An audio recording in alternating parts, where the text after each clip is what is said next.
Bonjour les amis, aujourd'hui une petite vidéo en extérieur. Nous sommes dans le village de Bedouin ou Bédouin. Je vais vous expliquer le problème de prononciation qu'il y a avec ce village. C'est très amusant, mais regardez comme c'est mignon et c'est joli.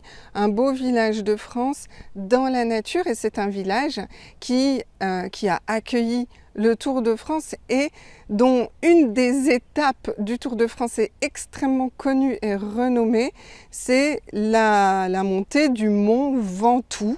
Le mont Ventoux est une étape mythique du Tour de France. Donc ici, en plus d'être joli comme village, eh bien, les habitants de ce village, une grande partie des habitants de ce village font du vélo.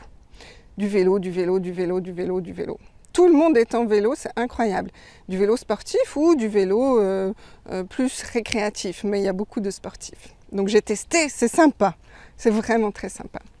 Voilà, donc pourquoi je vous fais cette vidéo? Je voudrais vous parler d'un problème très important parce que vous m'en parlez souvent, c'est votre problème de prononciation. J'ai beaucoup travaillé sur ce problème pour vous apporter des réponses organisées, des réponses logiques, des réponses qui peuvent vous aider à mieux prononcer. Et aujourd'hui, on va parler des voyelles du français. Pourquoi? Parce que les voyelles du français, c'est vraiment très important. C'est ça qui va faire la différence entre une bonne prononciation et une mauvaise prononciation, un bon accent et un mauvais accent. En tout cas, c'est une chose qui est très importante, les voyelles. Et vous avez souvent des problèmes avec les voyelles du français. Pourquoi? Parce que, vous avez des voyelles qui sont très spécifiques à la langue française et que peut-être vous n'avez pas dans votre langue. Et on va étudier ça ensemble aujourd'hui. Alors je commence par une information amusante par rapport à ce village. Ce village, quand vous regardez les affiches, les pancartes, vous voyez que ça s'écrit comme ça. En majuscule, on ne met pas nécessairement d'accent. Donc quand vous avez un accent aigu, vous devez dire « et ». Et c'est un « e » fermé, ça s'appelle « fermé ». Je vous expliquerai tout à l'heure ce que ça veut dire « fermé ». Donc on dit « bédouin ». Mais quand j'ai entendu parler les natifs de ce village, je les entendais dire « bedouin ». Vous entendez la différence? Bédouin, bedouin. Et je leur ai dit « mais pourquoi vous prononcez « e » Il y a un accent aigu, vous devez prononcer « et ». Et en fait, c'est une erreur historique, donc c'est très intéressant. C'est ce qu'on m'a dit, je vous répète ce qu'on m'a dit. On m'a dit qu'en réalité, ça vient du provençal. Et dans le provençal, on écrit les accents toniques, donc avec un accent. Et on écrivait un accent tonique sur le « e ». Mais on prononçait « bedouin », « bedouin » avec l'accent tonique. Mais ensuite, un Parisien ou une personne qui n'était pas native de la région est venu et a transcrit, a écrit le nom du village. Et il a pensé que l'accent tonique était un accent aigu, d'où cet accent qui se retrouve partout sur les pancartes de bédouin. Et on prononce bédouin parce qu'il y a un accent, mais les natifs savent qu'à l'origine, on devait dire bedouin. Et d'ailleurs, c'est très intéressant parce que ça permet de reconnaître rapidement les personnes qui sont originaires de ce village et celles qui ne le sont pas. Vous allez me dire où se trouve ce joli village? Il se trouve dans le Vaucluse. Vaucluse, ça s'écrit V-A-U-C-L-U-S-E. Donc on prononce O fermé, Vaucluse, et pas Vaucluse ouvert. Donc ça aussi, un petit exercice de prononciation. Quand vous voyez A-U, vous devez prononcer le O fermé. O, Vaucluse. Vaucluse. Voilà les amis, alors je vous fais découvrir un petit village de France et aussi on parle de prononciation. Pourquoi on parle de prononciation? Parce que vous avez été nombreux à me dire que c'était un problème pour vous, quel que soit votre niveau, vous n'êtes pas complètement satisfait de votre prononciation. Alors, et j'ai beaucoup travaillé sur ce sujet. Et aujourd'hui, je vais vous présenter les 5 problèmes les plus importants, à mon avis, des voyelles du français. Et on va faire la liste ensemble et puis vous me direz si vous avez ces problèmes ou si vous en avez d'autres. On commence. Le premier problème que j'ai détecté, eh bien, c'est le problème des voyelles ouvertes et des voyelles fermées. Alors, qu'est-ce que ça veut dire? Eh bien, vous avez l'explication dans le nom. Ouvert, A, fermé, E. Vous voyez, ma bouche. Donc, quand c'est ouvert, eh bien, on va dire, par exemple, pour le E, on va dire est. Est, c'est ouvert. Comme dans le mot ouvert, on prononce le son est. Et c'est fermé, comme dans le mot fermé. Et à la fin est fermé. Fermé, ouvert. Et est. Le deuxième problème qui est connecté au premier problème, c'est toutes les façons d'écrire le son et le son est. Par exemple, quand vous avez AI, est-ce que vous allez plutôt prononcer fermé et ou est-ce que vous allez prononcer est, je vais, je vais? Eh bien ça, c'est plutôt régional en réalité comme problème et c'est lié à l'accent régional. Donc ça, finalement, ce n'est pas vraiment un problème pour vous, cet accent régional. Par contre, il est important quelquefois de savoir comment prononcer les différents types de et. Vous avez aussi le ER, vous avez le ET, vous avez le E avec l'accent circonflexe. Donc tous ces et, ça aussi c'est un problème même pour les natifs. Troisième problème que j'ai détecté, c'est le problème du 1 en on, et ça vous le connaissez très bien, c'est la prononciation des nasales qui est toujours très compliquée pour vous, pain, pan, pon. Il faut vraiment s'habituer à bien les prononcer. Quatrième problème, c'est la différence entre le OU, le U, le O. O ou U. Par exemple, on va dire l'amour, la mort, le mur. Et tout ça, c'est très important. Pourquoi? Parce que si vous prononcez mal ces mots, le sens de votre phrase peut être vraiment complètement différent. Et ça, c'est vraiment un problème. Et le cinquième problème de prononciation, ce sont les semi-voyelles.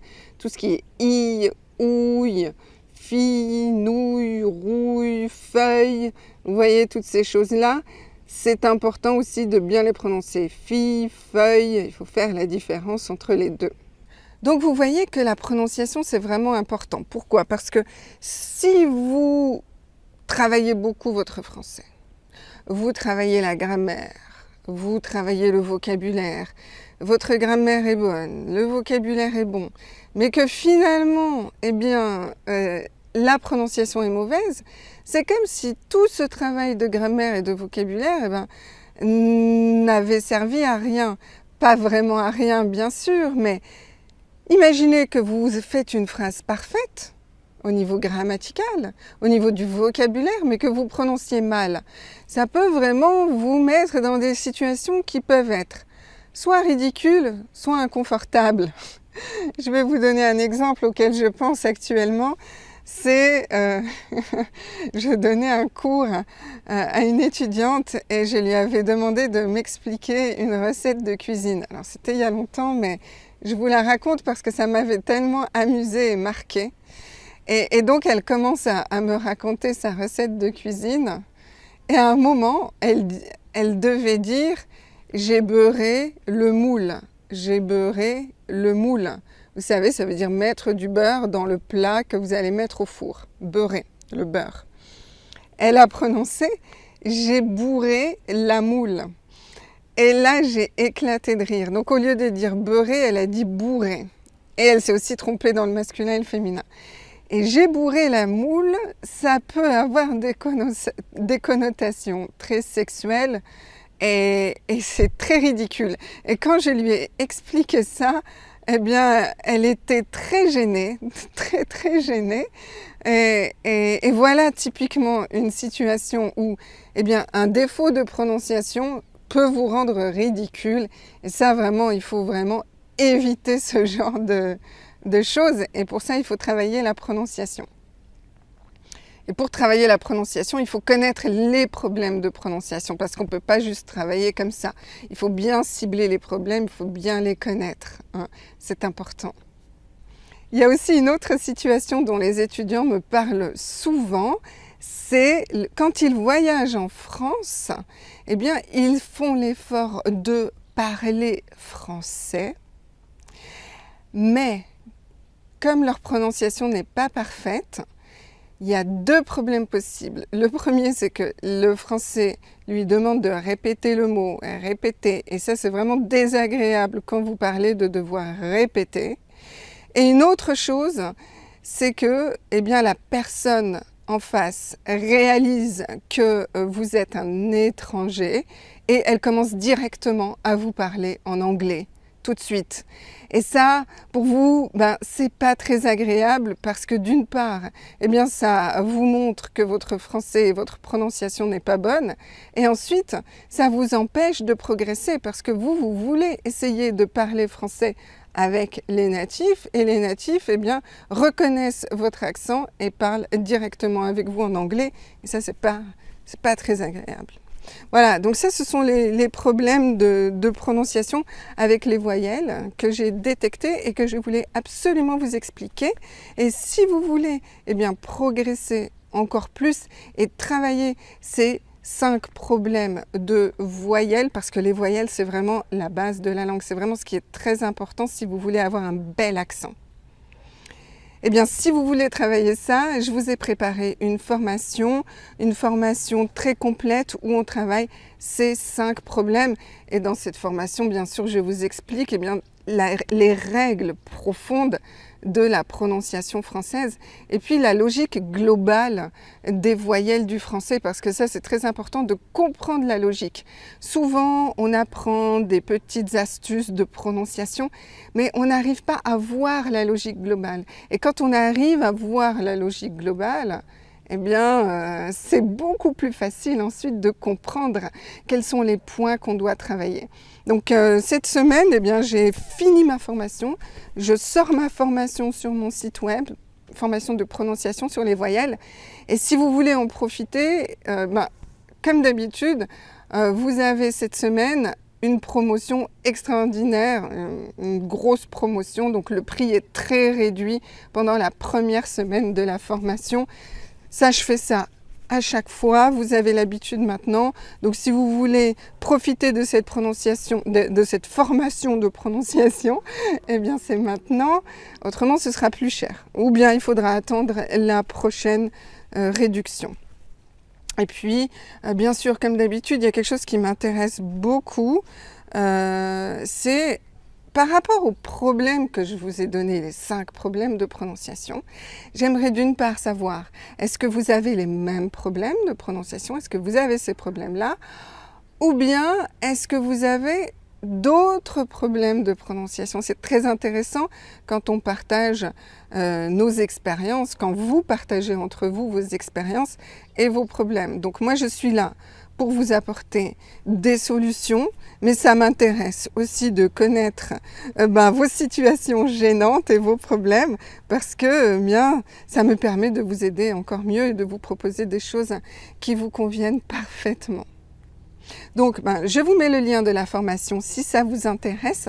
Je vous la mets après cette vidéo et puis dans la description de cette vidéo. Autrement, vous la trouvez sur mon site web. J'espère que ça vous aura donné des idées de travail, des idées pour progresser en français, pour vous améliorer. Vous savez que moi j'aime beaucoup quand c'est logique et organisé, et c'est pour ça que je vous ai fait cette petite vidéo pour vous expliquer une partie de la logique des problématiques de prononciation des voyelles du français. Waouh! Elle était hyper longue cette phrase. Voilà les amis, hop, je finis sur le cimetière médiéval, mon cahier de notes, vous voyez, c'est là où j'écris tout ce que je dois vous dire pour ne rien oublier, mais finalement j'ai rien oublié je pense. Et je vous souhaite une très très bonne journée et puis je vous dis à très bientôt pour une autre leçon de français. Ciao ciao!